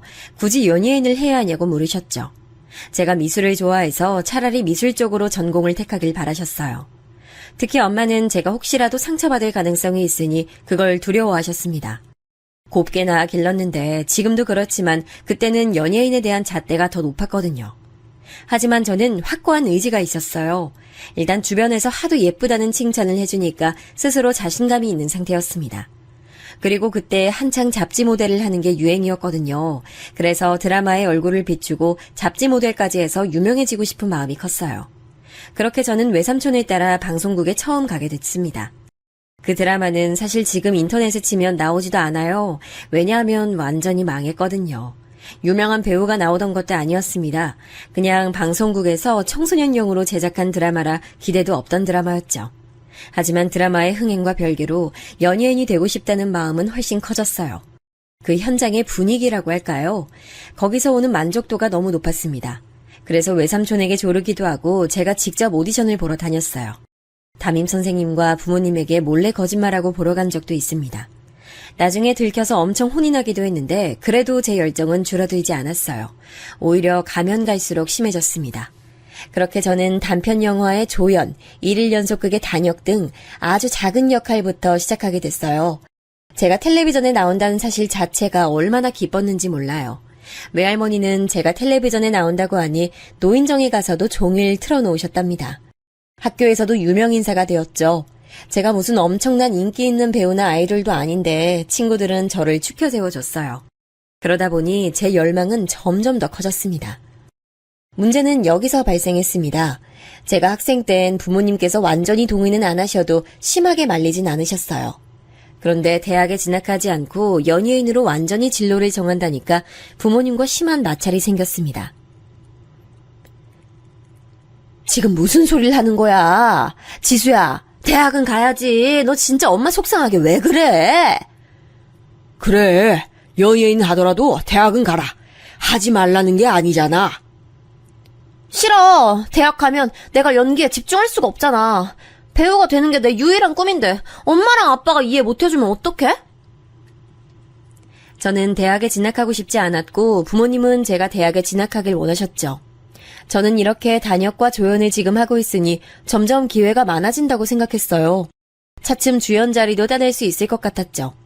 아무리 작은 역할이어도 저를 학교에서 친구들이 칭찬해주니 그때는 제가 잘난 줄 알았습니다.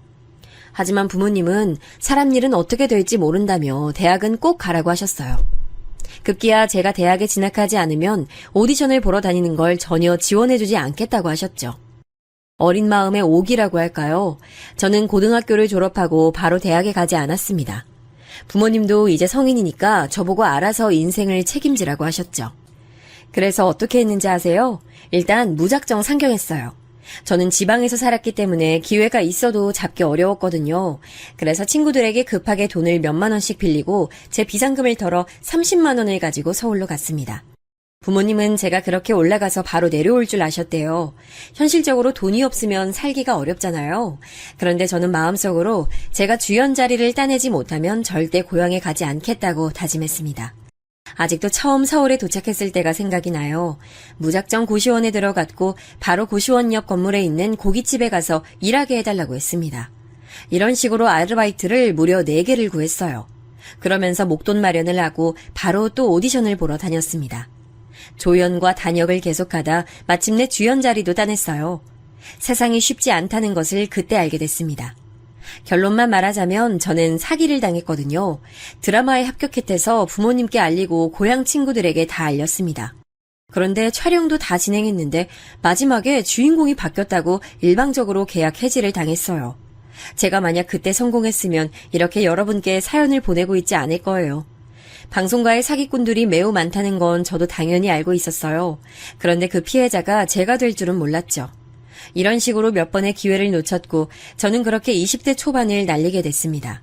그러다 현실적으로 경제적인 문제도 생겼어요. 대학도 다니지 않고 아르바이트만 계속하니 미래 걱정도 됐죠.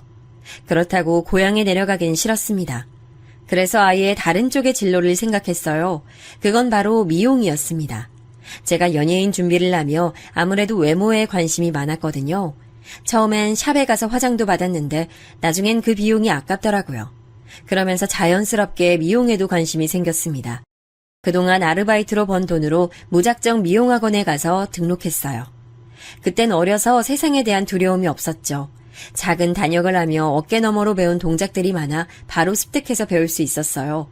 그렇게 배우에 대한 열망은 그대로 간직한 채 저는 서울에 있는 미용실에 취직하게 됐습니다. 지수야, 여기 청소해야지. 아까 손님 결제하셨어? 여기 와서 염색 도와줘. 지수씨, 아까 제가 하라는 거 아직 안 했어요? 뭐 하는 거예요? 미용실에 취직해서 처음엔 적응하는 게 너무 힘들었어요. 마치 노예가 된 것처럼 선배들을 따라다니며 배웠습니다. 그래도 이대로 고향에 내려갈 순 없으니 버텨야 했죠. 그리고 저는 여기서 지금 남편을 만나게 됐습니다. 제가 처음이라 굉장히 서툴고 어색할 때였어요. 남편이 와서 염색하려고 했는데 원하는 색이 나오지 않았어요. 생각보다 밝게 나온 색에 제가 더 당황해서 표정이 굳고 죄송하다고 사과했습니다. 그런데 남편은 괜찮다고 하고 아무렇지 않게 미용실을 나갔어요.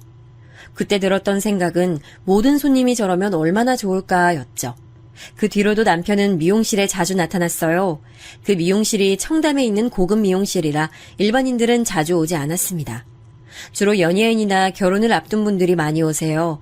제가 애초에 취직한 이유도 인맥을 어떻게든 늘리려고 했던 거니까요. 그런데 방송 일을 하는 것도 아닌데 남편은 그 미용실에 자주 와서 머리를 만지고 가곤 했습니다. 나중에 들은 말로는 저를 보러 왔다고 하더라고요. 남자라 머리를 자주 바꿀 순 없으니 영양도 하고 드라이도 하며 저와 안면을 트게 됐죠. 그리고 굉장히 자연스럽게 연인으로 발전했어요. 남편은 그때 대학생이었는데 명문대에 다니는 학생이었습니다. 저는 그런 남편이 똑똑해서 좋았는데 한편으론 결혼은 안 되겠다고 생각했죠. 고향에서도 부모님은 계속 이제 대학을 가라고 압박하셨어요. 그때 친정이 마침 아버지 사업이 잘 되면서 집에 여유가 많이 생겼어요. 아버지는 제가 대학에 가면 지원을 원하는 만큼 해주신다고 하셨죠. 하지만 무슨 오기였는지 저는 대학에 가고 싶지 않았습니다. 이미 일하고 있고 돈도 그때 꽤 벌고 있었거든요. 대학이 물론 한국 사회에서 중요한 것은 알고 있습니다. 그런데 저는 대학에 가지 않아도 사회생활을 일찍 시작해서 살아남을 방법이 있었어요. 그래서 부모님의 제안도 거절하고 계속 일하게 됐습니다. 남편은 법대에 다녔는데 변호사가 되는 게 꿈이었어요. 그래서 사귀고 2년이 지나자 바로 고시 공부를 시작했습니다. 그때부터였습니다. 저는 진심으로 남편 고시 뒷바라지를 시작했어요. 퇴근하고 노량진에 가서 남편 밥을 사주고 옷을 사입혔어요. 남편은 똑똑했는데 집이 그리 잘 사는 편은 아니었거든요. 듣기로 삼형제 중 막내라고 했는데 형제가 다 똑똑하긴 하더라고요. 그래도 집이 그냥 평범해서 지원을 많이 받지 못했어요. 그래서 고시에 대한 지원은 다 제 지갑에서 나가게 됐죠. 지수야, 고마워. 내가 합격하면 진짜 이 은혜 절대 잊지 않을게. 우리 부모님도 너한테 너무 고마워하셔. 진짜 내가 무슨 복이 있어서 이런 사람을 만났나 싶다. 자기야, 다른 건 신경 쓰지 말고 공부에 집중해. 내가 해주고 싶어서 해주는 거니까 부담 느끼지 말고. 알지? 흔히 고시 뒷바라지를 생각하면 도시락을 생각하더라고요. 저는 도시락은 당연하고 심지어 자취하는 집에 보증금도 내줬습니다. 진짜 사소하게 학용품 사는 것부터 나중엔 학원비까지 다 내줬어요. 어떻게 그랬냐고요? 저도 지금 생각하면 모르겠습니다. 전 남편이 꿈을 이루길 바란 마음도 있었죠. 당연히 쉬운 시험은 아니잖아요. 저는 제 청춘을 바쳐 남편을 지원했어요. 그리고 마침내 남편은 4년의 공부 끝에 합격했습니다. 그리고 남편은 합격하고 변호사로 일하기 전에 제게 프로포즈했어요. 결혼 준비를 하며 남편에 대해 더 알게 된 사실은 형제가 다 공부를 잘한다는 사실이었습니다. 다만 집이 여유 있는 형편은 아니라고 했잖아요. 그래서 시부모님이 많은 돈을 지원해주진 못하셨어요. 특히 남편은 막내라고 결혼할 때 집도 받아오지 못했습니다. 현실적으로 돈이 없었거든요. 그래서 상대적으로 여유 있는 우리 친정에서 신혼집도 마련해 주셨어요. 제가 고시 뒷바라지 할 때 부모님이 남편을 되게 반대하셨거든요. 언제까지 제 월급 다 바치며 사냐고 불만이셨죠. 그런데 결혼할 때도 우리 집에서 돈을 훨씬 많이 부담했잖아요. 그래서 부모님은 결혼 자체를 그리 반기지 않았습니다.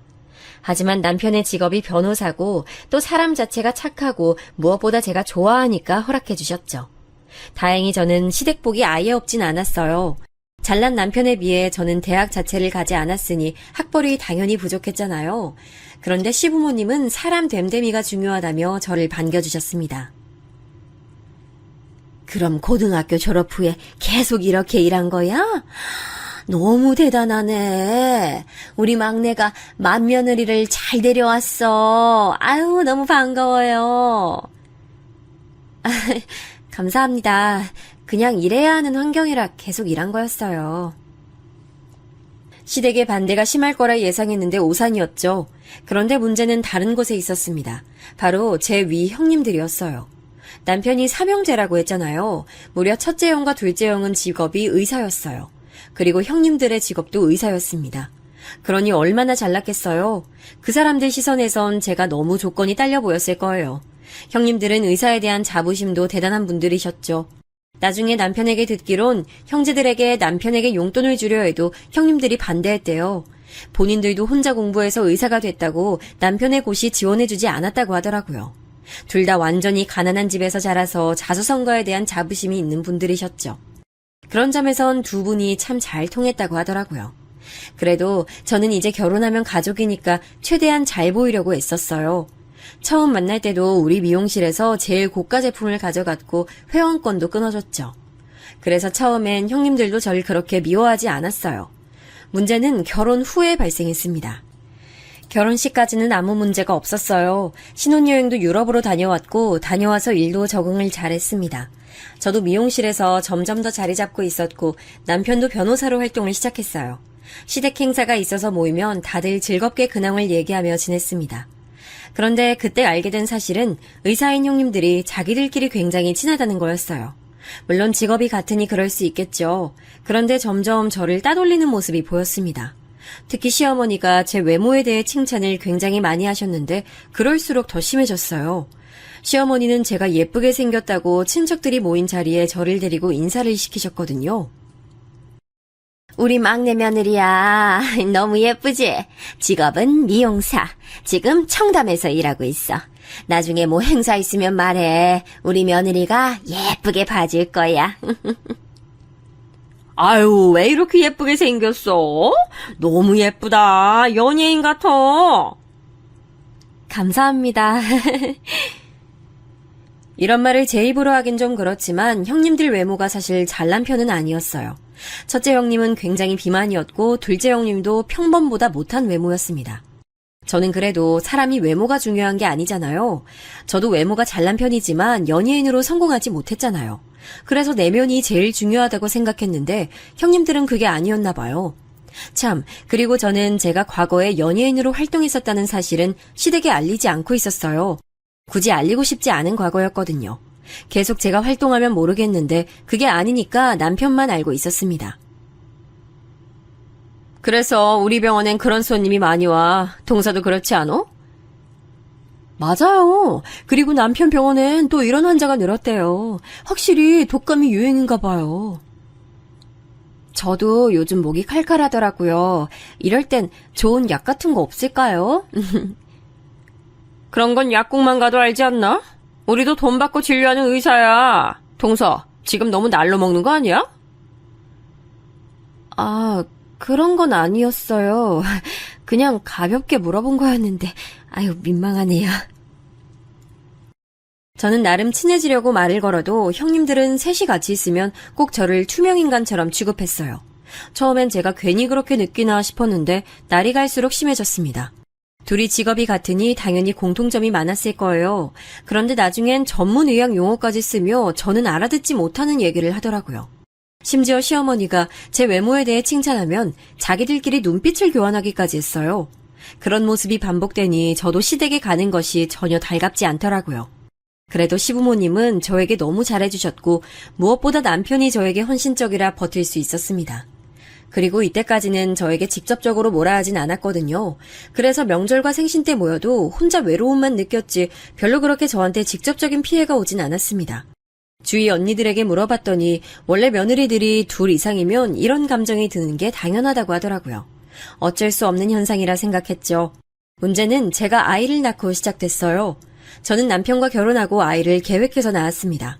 정말 다행히 아이가 계획한 시기에 딱 찾아와 줬어요. 여기서 문제가 있었는데 바로 형님들의 임신 소식이었어요.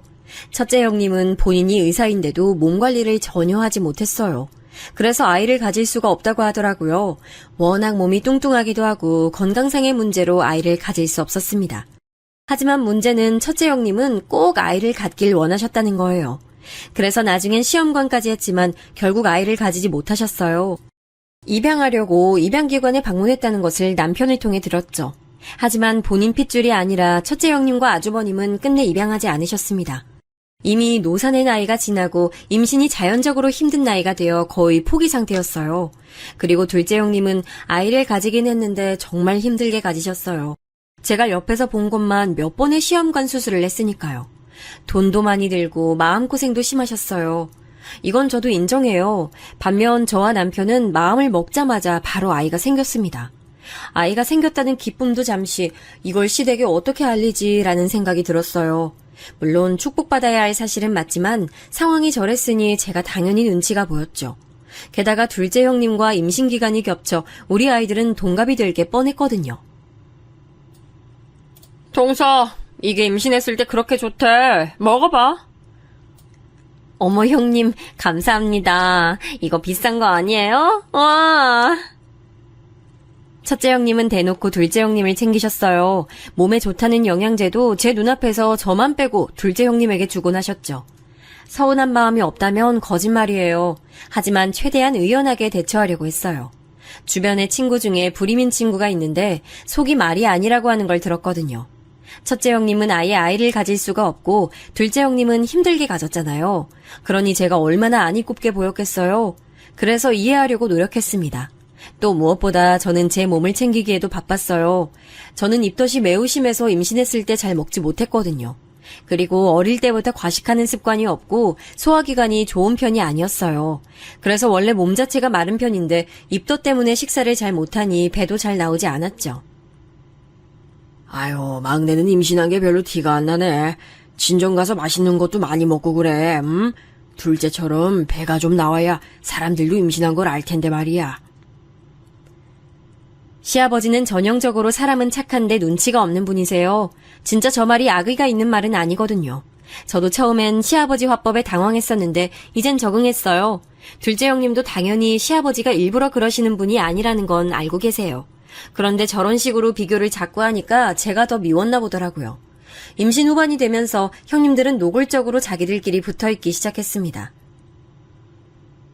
그런데 동서는 언제까지 일할 거야? 손님 머리 만지다 통증 오면 어떡해? 그때는 출산휴가 낼 것 같아요. 걱정해 주셔서 감사해요. 아, 미용사도 출산휴가가 있어? 몰랐네. 하긴 내가 손님이어도 내 머리 파마해주다가 갑자기 출산하러 가면 당황하겠어. 형수님, 말씀이 좀 지나치세요. 지금 그거 직업 비하 아닌가요? 아, 그렇게 들렸으면 미안해요. 서방님도 결혼하더니 그렇게 착한 분이 할 말 다 하시네. 미용사들이 그렇게 기가 세다던데 그 영향인가? 장난이에요. 화났지만 그래도 태교에 좋지도 않고 또 남편은 저에게 잘하니까 그것만 보고 버텼어요. 남편은 제가 뒷바라지 했던 것보다 더 세심하게 저를 챙겨줬거든요. 친정에서도 인정할 정도로 저에게 지극정성으로 대했죠. 참, 이것도 형님들의 눈에 좋게 보이지 않았나 봐요. 숫기 없고 조용하고 내성적인 남편이라 제가 일방적으로 꼬셨다고 생각했던 거예요. 남들이 볼 때 변호사와 미용사가 부부니까 형님들은 속사정을 다 알지 못했잖아요. 제가 어떤 식으로 고시 뒷바라지를 했는지 두 분은 모르니까 가능한 말이었습니다. 동서는 어떻게 도련님하고 결혼했어? 도련님이 진짜 공부밖에 모르는 사람이라 그런가? 제가 남편 변호사 되기까지 많이 도와줬어요. 어떤 식으로 뒷바라지 했는지 형님들은 모르시잖아요. 어머, 그냥 물어본 건데 왜 이렇게 싸납게 말해? 동서 되게 무섭다. 무슨 말을 못하겠어. 저도 나중엔 진절머리가 나서 대응할 때도 있었어요. 그런데 그럴 때마다 오히려 저를 이상한 사람으로 몰아가는 모습에 화가 나기도 했죠. 그래도 아주버님들이나 시댁 식구들은 저에게 친절했으니 제가 참자고 마음속으로 다짐했습니다. 형님들과의 신경전은 아이가 태어나고 더 심해졌어요. 공교롭게도 둘째 형님의 아이와 우리 아이의 성별은 딸이었습니다. 나이도 같았고 성별도 같았어요. 그러다 보니 자연스럽게 친척들이 모일 때 비교가 됐죠. 문제는 여기서 발생했습니다. 제가 최대한 객관적으로 상황을 전달하고 싶은데 사실 둘째 형님의 딸은 정말 못생겼어요. 아주머님도 잘난 외모가 아닌데 둘째 형님도 못생겼거든요. 그런데 시조카가 어쩜 두 분의 못난 부분만 닮게 태어났더라고요. 여자아이인데 데리고 나가면 단 한 명도 예쁘다고 하는 사람이 없었어요. 아들이라는 소리를 너무 많이 들어서 형님이 일부러 분홍색 옷을 사서 입히고 머리핀을 꼽곤 하셨죠. 그래도 남자아이냐는 소리를 들어서 스트레스 받는다고 눈물까지 흘릴 정도셨어요. 반면 우리 딸은 제 입으로 이런 말을 하긴 좀 그런데 정말 예뻐요. 제 아이라 그런 게 아니고 객관적으로 아주 예쁘게 생겼습니다. 데리고 나갈 때마다 사람들이 쳐다보는 건 당연했어요. 너무 예쁘다고 사진을 찍어도 되냐고 물을 정도였습니다. 아윤이는 아역배우 시키자. 아유, 진짜 어쩜 이렇게 눈도 크고 코도 오똑하고 예쁘게 생겼지. 아우, 속눈썹도 인조 속눈썹 붙인 것 같아. 아유, 엄마 닮아서 하얗고 너무 예쁘다. 감사해요, 어머님. 남편 닮아서 그런 것 같아요. 아니야. 딱 봐도 우리 손녀는 며느리랑 똑같이 생겼어. 아우, 특히 이 눈 좀 봐. 크고 동그란 게 딱 우리 며느리야. 시부모님은 원래 마음이 따뜻한 분들이세요. 그래서 우리 딸을 보면 칭찬을 멈추지 않으셨어요. 물론 둘째 형님의 딸도 예뻐하셨는데 객관적으로 우리 딸이 얼굴이 더 예뻤잖아요. 그러니 외모에 대한 칭찬은 우리 딸이 더 받았습니다. 특히 이건 명절이 되면 더 심해졌어요. 온갖 친척들이 모여 우리 딸 옆에 몰렸거든요. 연예인 시키라는 말을 수도 없이 들었습니다. 친척들을 포함해서 그냥 길거리만 나가도 그런 소리를 하루에도 몇 번을 들었죠. 그러니 둘째 형님은 자기 딸은 예쁘단 소리를 못 듣잖아요. 그때부터 첫째 형님과 노골적으로 저를 싫어하더라고요.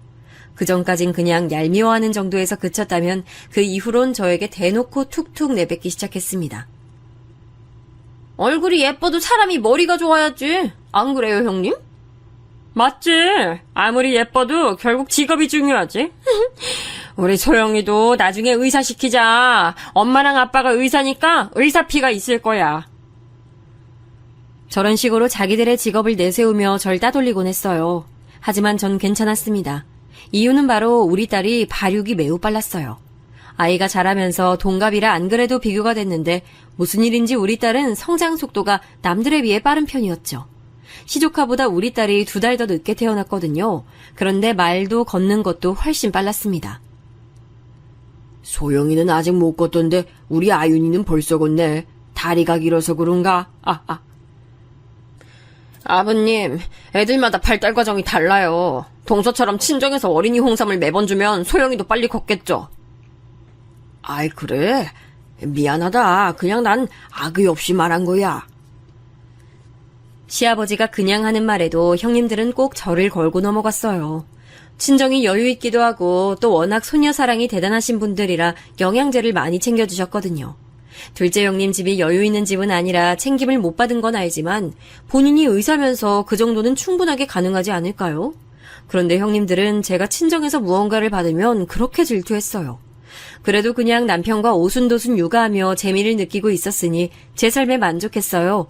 남편은 아이가 태어나고 더 헌신적으로 가정에 집중했습니다. 이런 남편과 산다는 것 자체가 만족스러웠어요. 반면 아주버님들은 제가 봐도 좀 너무했거든요. 그래서 형님들의 반응이 아예 이해가 가지 않는 건 아니었죠. 제가 순진한 남편을 꼬셨다고 생각할 정도로 아주버님들은 무심했어요. 시댁 식구들이 다 모일 때마다 느낀 건데 아주버님들은 형님들을 세심하게 챙기지 못했어요.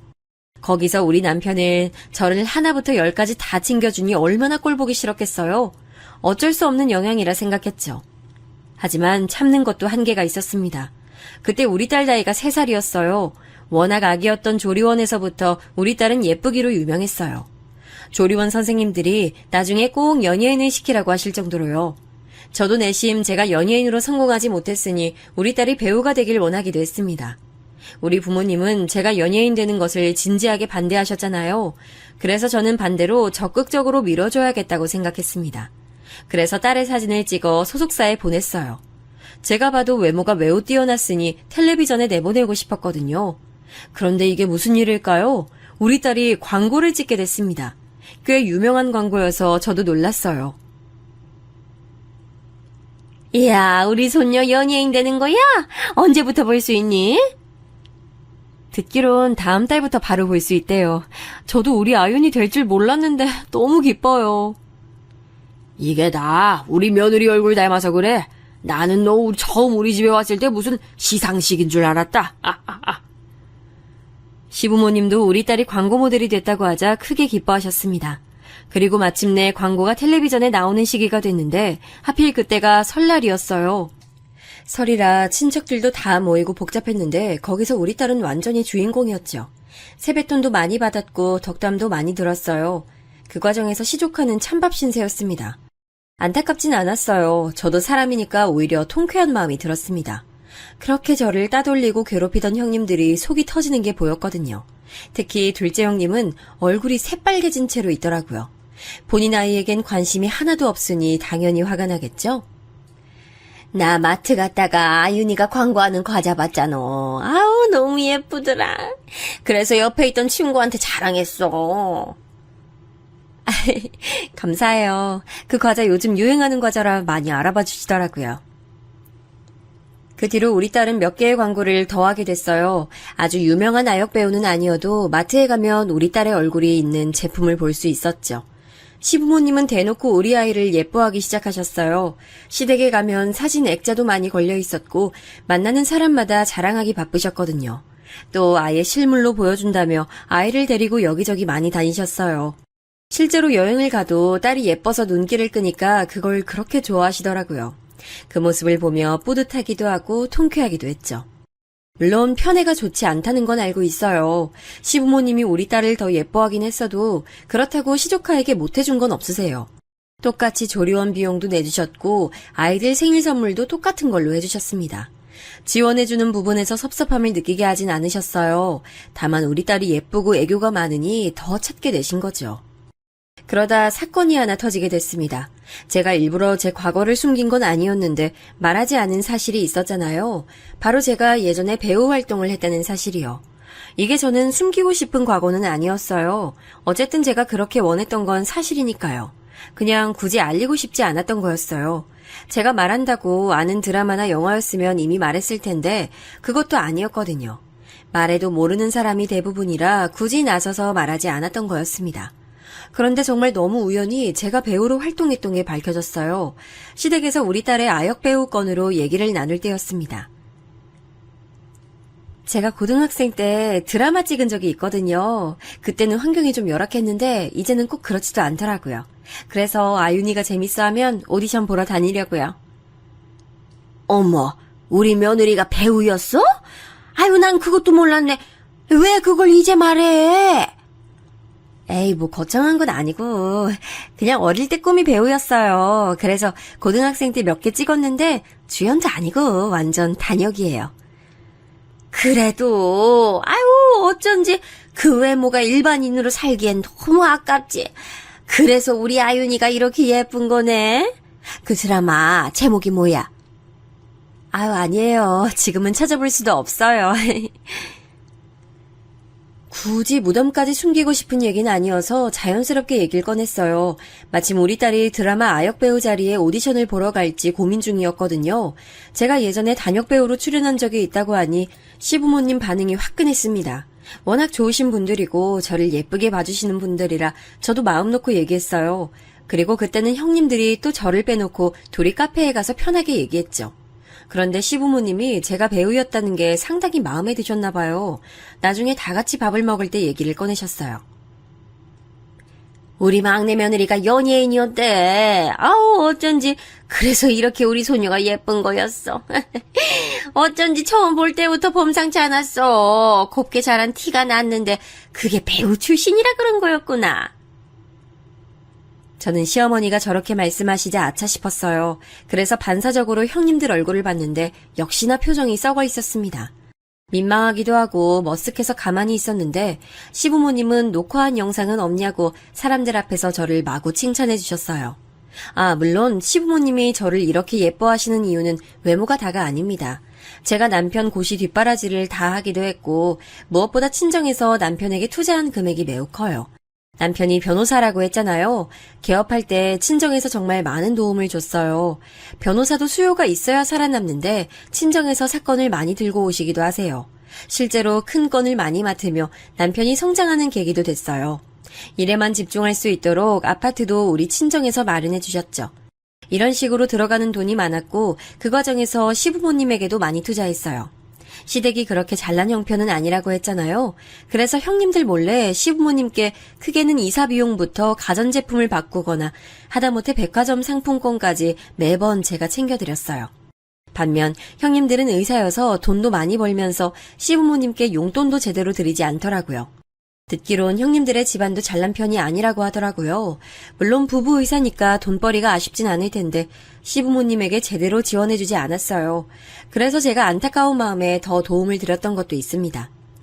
아무튼 그렇게 제가 과거에 연예인이었다는 사실이 드디어 밝혀지게 됐어요. 그렇게 대단한 건 아니라고 생각했는데 시부모님은 그게 그렇게 좋으셨나 봐요. 제가 시댁에 갈 때마다 연예인이 왔다고 해주셨어요. 장난으로 제 기분을 좋게 하려고 하신 거라는 걸 저는 알고 있었죠. 그런데 형님들은 그것마저 보기가 싫었나 보더라고요. 아우, 연예인이었으면 과거엔 어땠을까? 순진한 서방님을 도대체 어떻게 꼬셨는지 궁금했는데 이제야 알 것 같아. 그러니까요. 그래서 원래 연예인들이 낯이 두껍다고 하잖아요. 이제 모든 의문이 풀려요. 남편은 저 만날 때 제가 연예인이었다는 거 몰랐어요.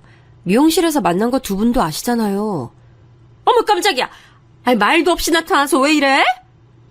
저 없을 때 두 분 계속 제 얘기하는 거 알고 있었어요. 이제 그만하실 때도 됐잖아요. 저도 참을 수가 없어 대놓고 말한 적도 있어요. 그런데 형님들은 그럴 때마다 둘이 뭉쳐서 더 심한 반응을 하더라고요. 동서, 사과 먹을래? 내가 좀 깎아왔어. 아까 먹고 싶다며. 아, 네. 형님들이 정말 얄미웠던 건 시댁 식구들 앞에선 안 그런다는 점이었어요. 그것도 꼭 시부모님이 한 분이라도 계시면 절대 안 그러더라고요. 그래서 저만 속이 터지는 날들이 연속됐어요. 참다가 저렇게 말을 하니까 그래도 조금은 괜찮았죠. 시부모님은 전혀 모르고 계셔서 우리 며느리들은 사이가 좋아서 다행이라는 말도 하셨어요. 어찌나 여우 같은지 둘이 똑같았습니다. 그러다 제가 도저히 참지 못하고 폭발하게 된 계기가 있었어요. 저는 사실 저한테 저러는 건 어느 정도 넘길 수가 있었거든요. 앞에 말했듯 똥이 무서워서 피하는 것은 아니잖아요. 그런데 형님들은 저에 대한 질투가 너무 심해서 우리 딸한테까지 화살이 갔어요. 우리 딸은 그때 광고를 몇 개 하고 있었고 아주 좋은 기회로 영화까지 출연하게 됐습니다. 그래서 시댁에서 가족들이 모이면 우리 딸이 항상 주목을 받았어요. 그날도 딸의 영화 출연이 화제거리였습니다. 우리 아윤이가 영화 출연하면 우리 영화관 대관해야 하는 거 아니야? 에이, 아버님, 그래봤자 몇 분도 안 나올 거예요. 아역이고 비중이 크지도 않아요. 그러면 뭐 어때? 아니면 편집해서 아윤이 부분만 보자. 그리고 우리 막내 며느리 드라마도 구해서 같이 보면 되겠네. 아버님, 제가 나온 드라마는 이제 진짜 보고 싶어도 구할 수가 없어요. 시부모님이 제가 예전에 배우 활동했던 걸 좋아하셔서 저런 말씀을 많이 하셨거든요. 그래서 그날도 적당히 맞춰드리고 저는 음식 준비로 부엌에 들어갔어요. 역시나 형님들은 둘이 부엌에서 저를 열심히 욕하고 있었죠. 그냥 무시가 답이라고 생각하며 제 할 일을 하려고 했는데 제 귀로 믿을 수 없는 말이 들렸어요. 아역 배우로 시작해서 나중에 뭐 아이돌 가수 뭐 그런 거 하는 거 아니야? 그 잘난 친정에서 또 돈 퍼부어서 뒤에서 돈 주겠지. 그러면서 또 자기 엄마처럼 순진한 남자 꼬시겠죠? 어디 이번엔 판사 꼬시는 거 아니에요? 그러니까 얼굴 반반한 걸로 접근해서 또 친정 돈으로 남자 낳겠지. 안 봐도 뻔해. 돈 없는 사람 서러워 살겠어. 서방님도 그런 식으로 꼬셨잖아요. 순진한 사람 꼬셔서 미용사가 변호사를 만나다니. 진짜 그것도 재주야. 자기 딸한테 물려줄 거 그거밖에 없을걸요? 아무리 그래도 자식을 건드는 건 심하지 않나요? 형님들이 저를 안이 꼽게 보는 건 저도 알고 있었어요. 그런데 그 대상이 저에게서 끝나는 게 아니고 아이한테까지 저러니까 참을 수 없더라고요. 사람이 너무 화가 나면 온몸이 부들부들 떨리는 거 아세요? 제가 겨우 진정하려고 했으며 형님들을 째려보고 있었어요. 그랬더니 형님들은 제가 보는 걸 알면서도 저를 자극했습니다. 동서는 몸 하나로 서방님 꼬셨잖아. 딸도 그렇게 시키려고? 전문직 잘난 남자 제대로 꼬시려면 그게 답이겠지 뭐. 그러니까 이미 해봐서 알려주긴 쉽겠다. 안 그래? 그렇게 말하고 형님들은 아무렇지 않게 거실로 걸어갔어요. 그 모습을 보니 저도 모르게 뒤를 따라갔습니다. 그리고 형님들 머리채를 잡았어요. 저는 혼자고 형님들은 둘이잖아요. 그래도 어디서 초인적인 힘이 나왔는지 모르겠습니다. 미친 듯이 소리 지르며 말했어요. 계급장 떼고 맞짱 뜨자. 내가 진짜 참는 것도 한계가 있어. 뭐? 몸으로 내가 남편을 꼬셔? 아, 미쳤어? 너 미쳤어? 미친 건 내가 아니고 너희야. 내가 뭘 그렇게 잘못했다고 나만 보면 못 잡아먹어서 안달이야, 어? 애한테 할 말이야, 그게?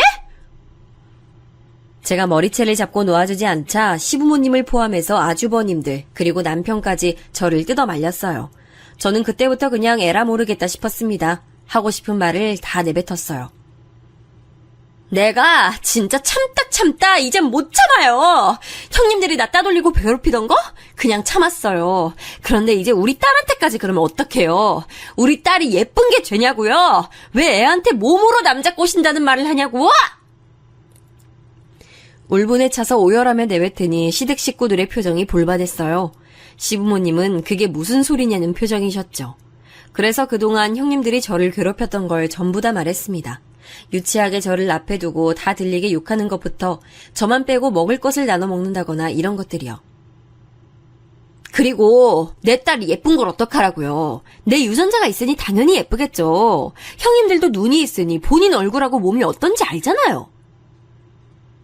이런 말까지 하고 싶지 않았는데 형님들이 자초한 걸 어쩌겠어요. 속에 있던 말을 다 꺼내니 저도 모르게 하고 싶은 말을 다 할 수 있었어요. 얼마나 시원했는지 모릅니다. 형님들은 그렇게 사람 좋은 척을 하더니 실체가 밝혀지자 당황하더라고요. 그렇게 사람 좋으신 시부모님들이 화내니 아무 말도 못하는 모습에 웃겼습니다. 남편도 옆에서 형수님들 그러는 거 진짜 아니라고 강하게 말했죠. 아주버님들은 얼굴이 빨개져서 괜히 형님들에게 화를 내더라고요. 아니, 이게 무슨 소리야? 난 전혀 몰랐네. 당신이 이제껏 진짜 그랬어? 아우, 창피해. 아니, 동서 오해야. 갑자기 왜 이래? 오해요? 오해 절대 아니잖아요. 그리고 제가 그동안 저도 잘해보겠다고 미용실 쿠폰 계속 드렸잖아요. 그건 다 쓰면서 우리 아윤이 아플 때는 어떻게 모른 척할 수가 있어요? 제가 이건 말 안 하려고 했는데... 아니, 아가. 이건 무슨 말이냐? 시부모님이 노하셔서 물으셨어요. 이건 무슨 말이냐면요. 저는 출산하고 미용사로 계속 일하고 있었어요. 그래서 회원권이나 쿠폰을 형님들에게 자주 주곤 했습니다. 왜 미운 놈 떡 하나 더 준다는 말 있잖아요. 그래도 가족이니 노력한 거죠. 이렇게 딸까지 욕할 줄은 몰랐어요. 그런데 얼마 전에 우리 딸이 새벽에 급하게 아팠을 때가 있었습니다. 그때 하필 남편은 지방 출장으로 집에 아예 없었어요. 마침 둘째 형님이 소아과에서 일하세요. 그래서 급하게 연락했더니 뭐라고 했는지 아세요? 동서네 집 주변에 소아과 많잖아. 왜 굳이 나한테 전화해? 알아서 해. 그 잘난 아윤이 연예인이라고 하면 진료 먼저 봐주지 않을까? 이러고 딱 끊더라고요. 이때 제가 너무 충격을 받았어요. 혼자 애 데리고 응급실까지 택시 타고 가는데 눈물이 하염없이 나왔죠. 이건 남편도 모르는 일이었고 저 혼자만 간직하던 일이었습니다. 그런데 말하다 보니 울컥해서 저 사건도 말했어요. 저걸 말하니 둘째 아주버님이 매우 화가 나서 형님에게 소리를 지르더라고요. 남편도 그게 진짜냐고 저에게 물었죠.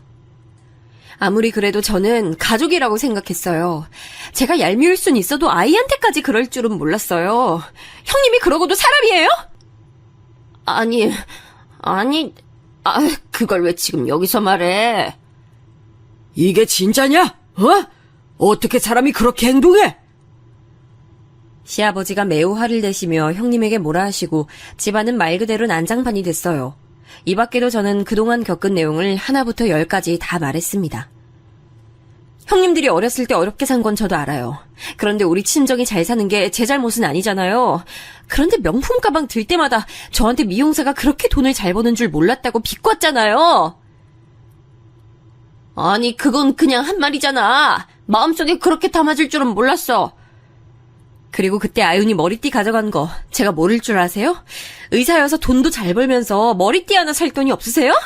진짜 유치하고 상대하고 싶지도 않아요. 두 분 정말 왜 그러세요? 울컥해서 나중엔 거의 울면서 말했어요. 형님들은 부끄러운지 고개도 못 들더라고요.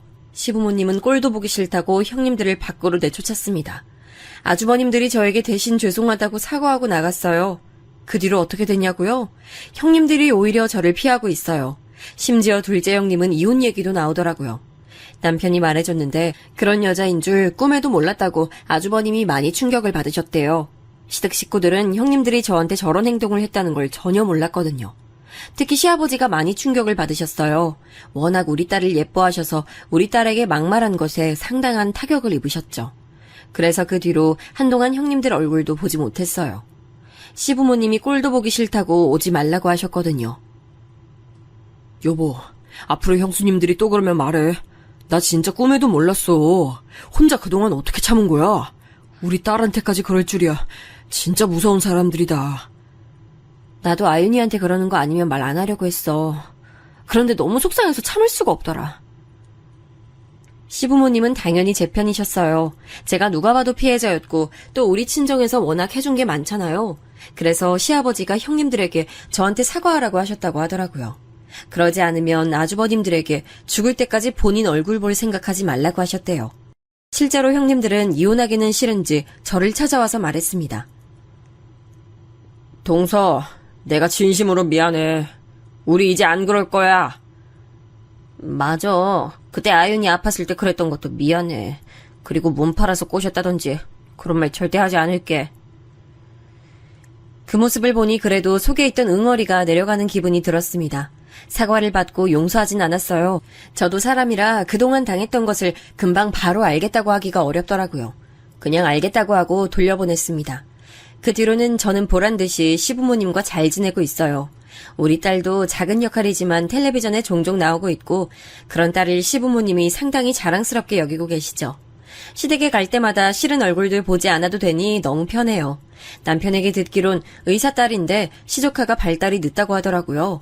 그 과정에서 아주버님하고 둘째 형님이 그렇게 싸운다는 소식도 들었습니다. 첫째 형님도 자식을 본인 몸 문제로 못 가지고 있잖아요. 그래서 아주버님에게 눈치가 보인다는 말을 들었는데 제가 이렇게 다 폭로해서 형님들도 속이 말이 아닐 거예요. 두 명이 어찌나 그렇게 본 모습을 잘 숨겨왔는지 다른 사람보다 아주버님들이 많이 놀랐습니다. 겉으론 저도 형님들이 저럴 줄 전혀 몰랐거든요. 아무튼 저는 이제 시댁에 가도 얼마나 마음이 편한지 몰라요. 여기까지가 제 사연인데요. 재밌게 들으셨는지 모르겠네요. 들어주셔서 감사합니다.